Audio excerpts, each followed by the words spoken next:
வணக்கம் நண்பர்களே, இன்னைக்கான வீடியோவில் எதை பற்றி பார்க்க போகிறோன்னு பார்த்தீங்கன்னா, லாஸ்ட்டாக நம்ம ஒரு நண்பர் வந்து 5K 5 கிலோமீட்டர் வந்து 21 நிமிஷத்தில் எப்படி ப்ரோ முடிக்குதுன்னு கேட்டிருந்தாரு. அதுக்காண்டி தான் இந்த வீடியோ. பேசிக்காக நம்ம என்னென்ன பண்ணணும், இது ஒரு மாதம் ப்ராசஸ்ஸு, எப்படின்னு பண்ணணும், இப்படி பண்ணால் உங்களுக்கு கண்டிப்பாக ஃபேஸ் டைமிங் குறையும், அது நான் கேரண்டி. என்னென்ன பண்ணணுங்கிறது வீடியோக்குள்ளே போகலாம் வாங்க.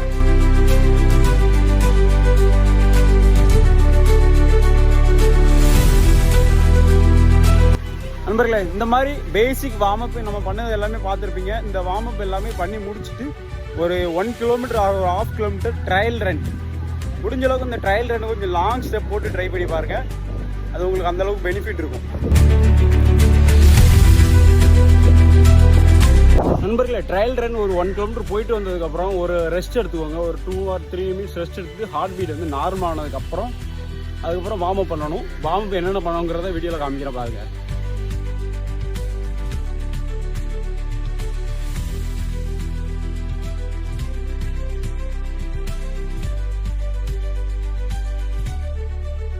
ஓகே நண்பர்களே, நம்ம பண்ணக்கூடிய எல்லா வார்ம் அப்புமே பேசிக்காக எல்லாமே பண்ணி முடிச்சிட்டோம். இன்னும் 1-2 வார்ம் அப்லாம் இருக்குது, கொஞ்சம் டைம் ஆகிட்டு.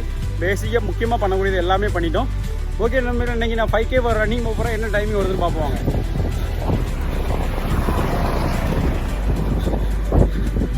நண்பர்களே, நம்ம சொன்ன மாதிரியே 5 கிலோமீட்டர் 21 மினிட்ஸில் கம்ப்ளீட் பண்ணியிருக்கோம். இந்த டைமிங் வந்து நம்ம இந்த வார்ம் அப் மட்டும் பண்ணிவிட்டு இந்த மாதிரி ஸ்ட்ரெச்சஸ் பண்ணிவிட்டு ஒன்றா மட்டும் நம்மளால் கொண்டு வந்துட முடியுமான்னு கேட்டிங்கன்னா கிடையாது. ஆனால் இது உங்களுக்கு டைமிங்கை கம்மி பண்ண ஹெல்ப் பண்ணும்.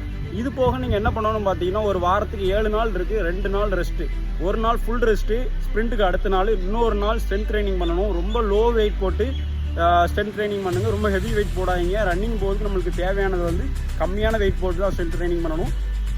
அதுபோக வீக்லி வந்து 5 டேஸில் வந்து ஒரு நாள் ஸ்ப்ரிண்ட் எடுத்து பாருங்கள். மிச்சம் 4 நாளும் ஒரே ஃபேஸில் ஓடாமல் ஒரு நாள் 2 கிலோமீட்டர் ஓடுங்க. ஒரு நாள் உங்களுக்கு லாங் டிஸ்டன்ஸ் வருது அப்படிங்கிறவங்க 10 கிலோமீட்டர் வருதுன்னா 10 கிலோமீட்டர் ஓடுங்க. ஒரு நாள் வந்து 400 மீட்டர்ஸ் 4-5 ஃபேஸில் அந்த ஸ்ப்ரிண்ட் ஓடுற அன்னைக்கு வந்து அந்த மாதிரி டைமிங்கில் ஓடுங்க. இல்லாட்டா 1600 மீட்டர் 200 மீட்டர் அந்த மாதிரி ஸ்ப்ரிண்ட் எடுங்க.